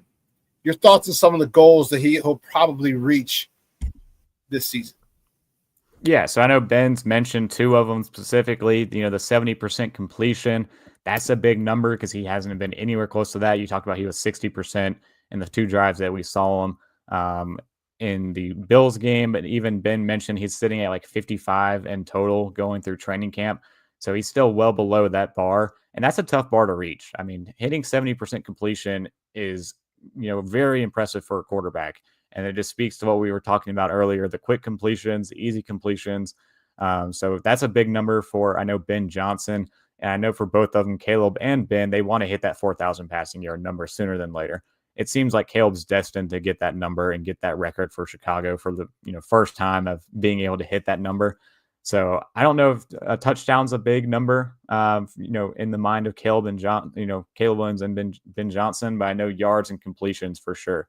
I want to see him hit that 4,000 yard mark, and getting as close as he can to that 70% completion are 2 milestones I know this team wants to see him hit this year. I don't think 4,000 yards. Say that 5 times real fast. I don't think 4,000 yards can be or will be problematic for Caleb. He had 3,500 last year, and that's with that whole shit show of a circus that was going on with the offensive coordinator being fired, and then Thomas Brown stepping in, then the head coach being fired, and Thomas Brown going to being the head coach, and he still got 3,500 yards. It's not like he had 3,000. That's a big gap. When you get 3,500, that's another 50 yards, less than 50 yards a game. A couple of completions, and you're at the 4,000 yard mark. So I think that'll be one of his goals will be easily achieved, and so 70% will be a little tough, but I do think he can reach the 4,000 goal mark because he's just got too many weapons. Look what he did to Zacchaeus. What did Zacchaeus do? Just ran away from people. You saw DeMar Hamlin diving for him. He's like, nope, can't get him. I mean, it's there's a lot to be happy for. All right, I'll put you on the spot. Cole, and give me your thoughts on a way too early prediction for the Bears record. The Bears record? Earlier in this offseason, I kept going to 9-8. I thought 9-8 is a safe goal. I think, that would be missing playoffs, but a 4-win increase of their season total. And I think that would put year one and Ben Johnson in a good foothold to where they're competing in big games. They're competing with, big teams. And until we see what this team looks like against an NFC North opponents, and luckily they get some early ones this year, like week 2 against Detroit. That's a big early game to see where this team is really headed. So I said 9-8. I think if they get to a 10-7 wild card, that would be obviously awesome. And then, see what kind of noise they can make in the playoffs. But I don't want to put expectations too high. No one wants to hear crazy expectations in Chicago. I think 9-8 is a safe number for this team. I'm not going to go crazy, like some of the national people out there and go, 11-6 or, something ridiculous and winning the division. 9-8 is the safe number for this team. You should not be disappointed with a 9-8 season because it shows that progress is being made. This team's competing with some good teams, and that, everyone knows that you still need pieces. You're still not all the way there. And, it's just a nice year one of what this team can be. And then you start building from there and, getting just some playoff pushes. But again, if they get 10-7 wild card year one, that'd be awesome. And I would love to see that happen. That's where I got them. I got them 10-7. I just think there's a lot of things that line up for me. One of them is the fact that the bye is week 5. Yeah. I hate the bye when it's so early, but in this case, I feel it'll be very valuable to Ben. Get 4 weeks in, and now you can see what works and what doesn't work, and we can course correct immediately after a short start to the season. We can course correct immediately and kind of change our path and put some new, I just think that's going to be a good time for self-evaluation, self-scouting, and to make any changes moving forward. Like I said, I hate the bye being that early, but this year it might be the biggest asset that the Bears have is an early bye. So, we'll see. Hey, Cole. Yeah, I mean, they got some tough opponents, though. I mean, you pulled the AFC North. Like, all 4 of those teams are going to be difficult. Of course, their division is going to be hard. Eagles, Niners, Cowboys. I mean, there's very few layup games in there where you can go ahead and chalk them up as wins. I mean, the only ones I'm looking at are like Browns, Giants, like Saints. So those are really the only 3, maybe even Raiders, as chalk up wins. And just looking at it, there's a lot of tough games in this first year with Ben Johnson where we're really going to see what this team's made of in year one. Let's look at it real quick.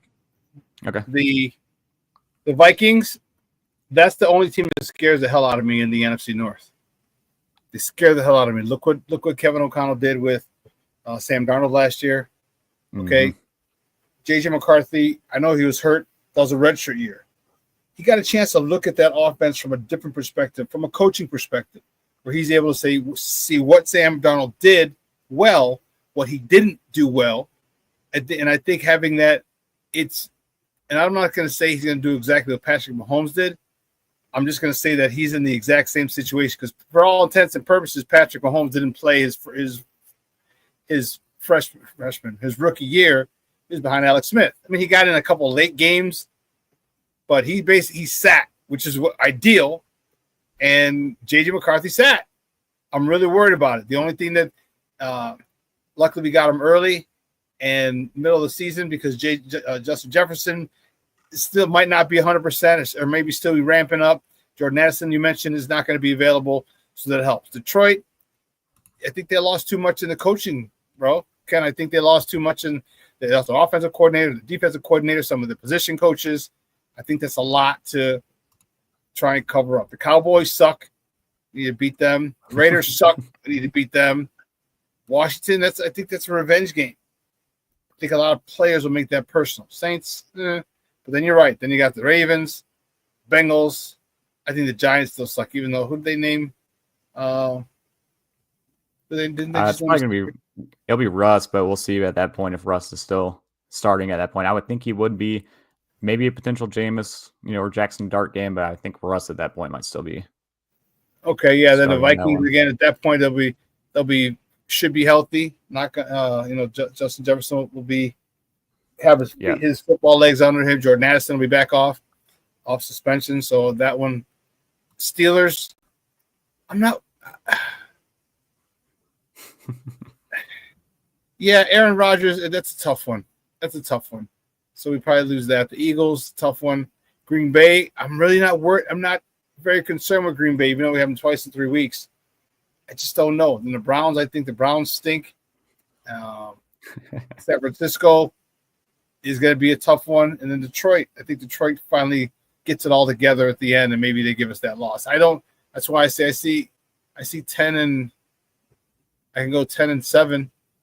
I can easily see 10-7, and some of those teams might not have the same record or be as good as they were the year before, because every year things change. Players leave, impact players, and let's not forget the Lions lost Frank Ragnow.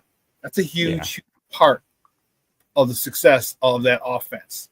The all-pro center. That's a huge part of it. So not only did you lose coaches, but you lost a key player to retirement in Ragnow, and I think that's going to be that might be a little bit more than they can overcome. Yeah, I think the difference of that 9-8, versus 10-7 we're looking at here is going to be those final 3 games. You know, the Packers, Niners, Lions.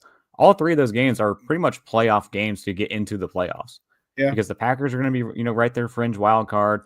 If everything's healthy at that point for San Francisco, they're going to be looking to try to get, if not, the NFC West title, the second place wild card spot in that division as well. And then Detroit, like we said, depending what happens with this division, if Minnesota's on top, Detroit's going to be there fighting for a spot as well. So that's where, the struggle of that season is going to come in. Those final 3 games will determine whether or not, the Bears can get a wild card spot or not, is, trying to, win 2 of the 3 of those games will be a tough stretch. I didn't think about that. Let's take a quick look at it. It's Green Bay, San Fran, and the Lions. Okay, yeah. Because I think you should beat the Browns. Shit. Yeah. Hey, Cole, great stuff, buddy. I appreciate it. Do me a huge favor though. Before you go, let everybody know let everyone know where they can find you and your work online. Yeah, A to Z Sports. You just go to the main website. You can filter into the different teams under the NFL section. Just go to Chicago.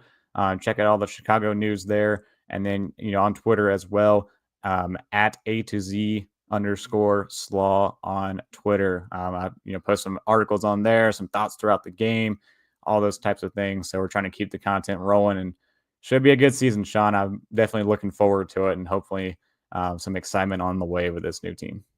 Cole, great stuff, buddy. I appreciate your time, Papa. Thank you. Thank you. All righty. Guys, that's Kole Nole from A to Z Sports talking Bears football. He got him 9-6. I got him 10-7. We're right there. All right. And it's going to be fun. There's a lot of good things. I'm telling you, this Cornelius just posted something I saw. He said, Shorty. Mr. Shorty says, Shawn, the Vikings lost a ton of players. I just watched John Gruden NFC North breakdown, and I was shocked to see the players they lost. But both receivers might not play in game 1. If they don't, that'd be dope. That'd be dope. Man, that'd be dope. And you know what? That's that cheap win, that extra win. You know what? I don't give a rat's ass. All right? No one cares about us no one gives us and cuts us any slack when we're injured, when we have injuries. It's the nature of the beast. Sorry, Papo, it's the nature of the beast. So if Justin Jefferson doesn't play and Addison is out already for 4 games because for the suspension, it's not our issue. It's not our issue. All right? We get no mercy when we're hurt. You get no mercy. You don't get any empathy or sympathy. Not empathy. You don't get any sympathy when your star players are hurt. Sorry. It's the nature of the beast. So, and if we get an easy win because of it, oh well, c'est la vie.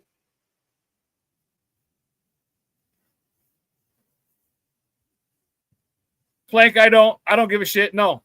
You know why? I want easy wins. Wins come with confidence comes with wins. So if we beat Minnesota not at full strength and we get a dub, I'll take it. But we can get more chemistry and everything later. I want early success with this team. All right, if Minnesota's not at full strength, hug them. Sorry. Again, no one feels sorry for us when we're hurt. I have no sympathy for those guys.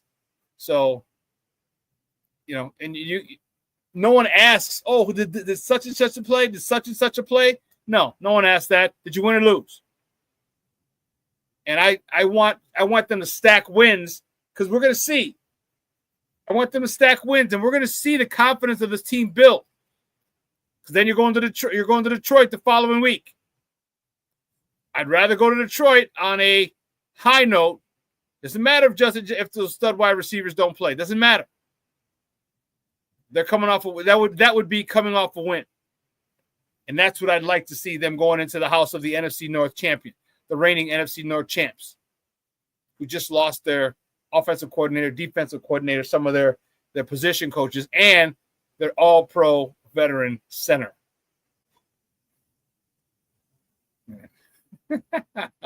Junior, credit.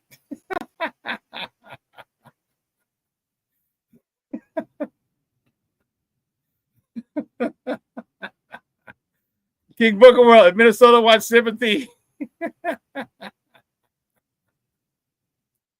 because they're not at full strength, they can look at a dictionary between shit and syphilis. You're right. I don't give a rat's ass if you're hurt.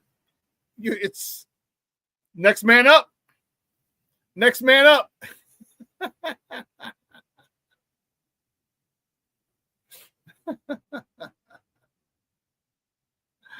Oh man, you guys are killing. And yeah, I agree with you. Look, you see my shirt. You see my shirt. Coaching matters. You lost all them coaches, offensive coordinator, defensive coordinator, your wide receivers coach. You lost DB's coach. Man, you're gonna lose a lot. Coaching matters.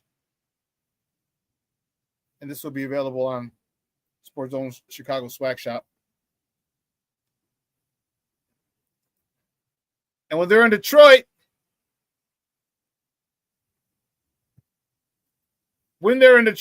do not forget, that will be the day for the Sports Zone Chicago Bears watch party, Sunday, September 14th at Branding Iron, 71st in Harlem. Actually, the address is 7026. No, 7036. 7036. Come on. Steve-O. Yeah, I was not happy with that.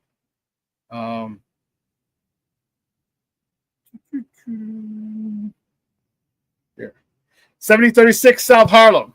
71st in Harlem. 7036 South Harlem. Right outside of SeatGeek Stadium. We have the Sports Zone Chicago Bears watch party. Man, I'm going to have some dope-ass swag to give away. We're going to raffle off. Okay? Dope-ass swag. We're going to have this shirt. Oh, you can't see it because I have this up. Coaching Matters shirts. We'll have a couple of those. We'll have FGB shirts. We'll have Sports Zone Chicago shirts. We'll have a hoodie or so. We'll have a zip-up to give away. We'll have some cool shit. That I can tell you. Patty, you're damn right. FGB. FGB. So make sure you attend. You make plans to attend Sports Zone Chicago's Bears watch party Sunday, September 14th, Branding Iron, 7036 South Harlem, right outside of SeatGeek Stadium. We're going to be in a pavilion, which is the back. It's that Branding Iron, Mr. Shorty.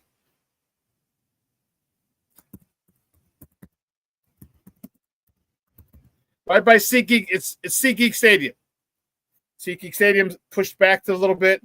It's in front of it. There's a little strip mall. It's Branding Iron. There's Kraft, or Crave. There's a breakfast spot. And behind Branding Iron is they have a spot called the Pavilion. It's an open air spot. It's covered. It's dope. No, Brandon, it's not this Sunday. It's September 14th. September 14th, 3 weeks. September 14th.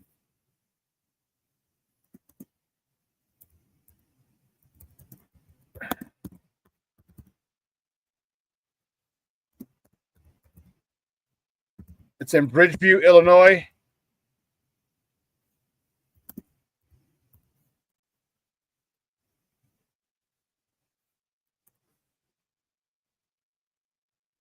There you go, Shorty. I just put it up there. Branding Iron, 7036 South Harlem, Bridgeview, Illinois. All right. And don't worry, we're gonna get the flyer made today. I got the logos and stuff from Branding Iron. That's all I was waiting on. So Steve was gonna make the flyer, and we'll definitely talk about it. I'll have the flyer made ready for us on Friday. And if you follow me on Facebook, you'll probably see it up later today or first thing tomorrow. But we'll have it by Friday. And I want to pack the house. I want to pack the pavilion. I want to pack the back. Smoke Fellows will be there. We're gonna do a pre, halftime, and post game show.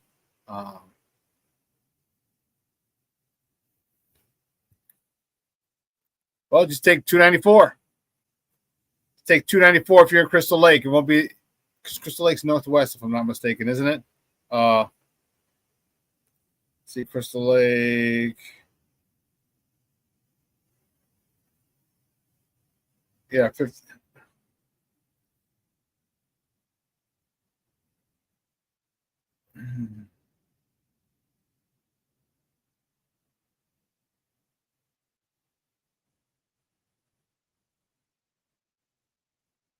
Well, right now it'll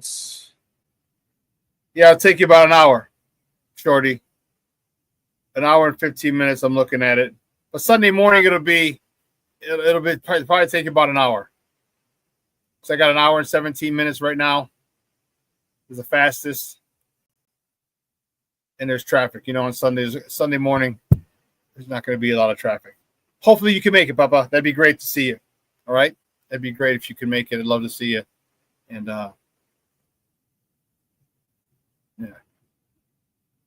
Brandon says, thank you. Would you tell Steve I said hi? Will do. Will do.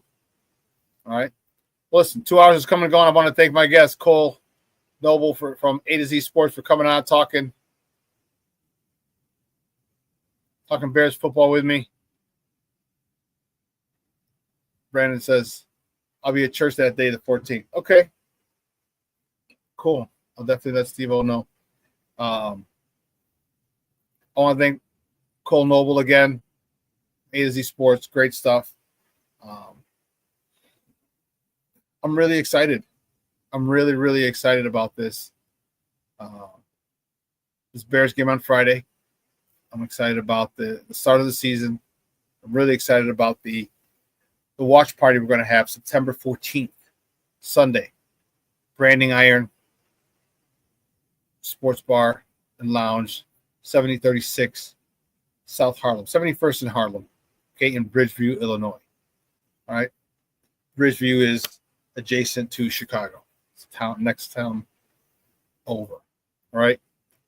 But guys, you have a phenomenal day. It's going to be beautiful today. It's going to be cooler, which is great, which I love. What's this? 78? High of 78 today. Okay. If you're in the Chicagoland area and you want to hang out tonight, a good friend of mine's having a cigar social at Branding Iron, where the game is. You can come check it out. You can do some recon. 7036 South Harlem in Bridgeview. It's $30 to get in. You get a cigar. You get one cigar and you get a drink. So get an old fashioned, get a cigar. Man, that'll more than cover the cost for $30 going in. If you want, come and check it out. If you're friends with me on Facebook, I'm gonna repost his invite, his flyer for that today. So I'll be there tonight from 6 to 9. 6 to 9 I'll be there. If you want to come hang out, that'd be dope. All right. But listen, let your loved ones know you love them, because tomorrow's promised to no one. All right. Chicago Summertime Shy is quickly coming to an end. Next Saturday, Labor Day, is the official end of summer. So make plans with your people. Breakfast, brunch, lunch, dinner, drinks, rooftop, patios. Okay, make plans with your people. I guarantee you, both of you or the whole crew will be happy that you did. All right, I'm going to replay this tonight at 6. So if you missed any part of it, you want to go back, you can rewatch this at 6 o'clock. We love you, Thea Shawn. Love you guys too, Patty, Jeremiah. You too, Mondo Jr. I'll replay this at 6.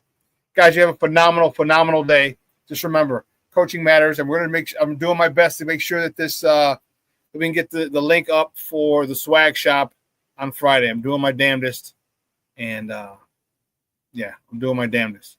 All right, I'll see you guys on Friday. That's game day. That's game day for our Bears. They play Friday night in Kansas City. So for everyone here at Sports Zone Chicago, listen, guys, I'm your boy, the Superback, Shawn Sierra. You have a phenomenal day, but your boy is out.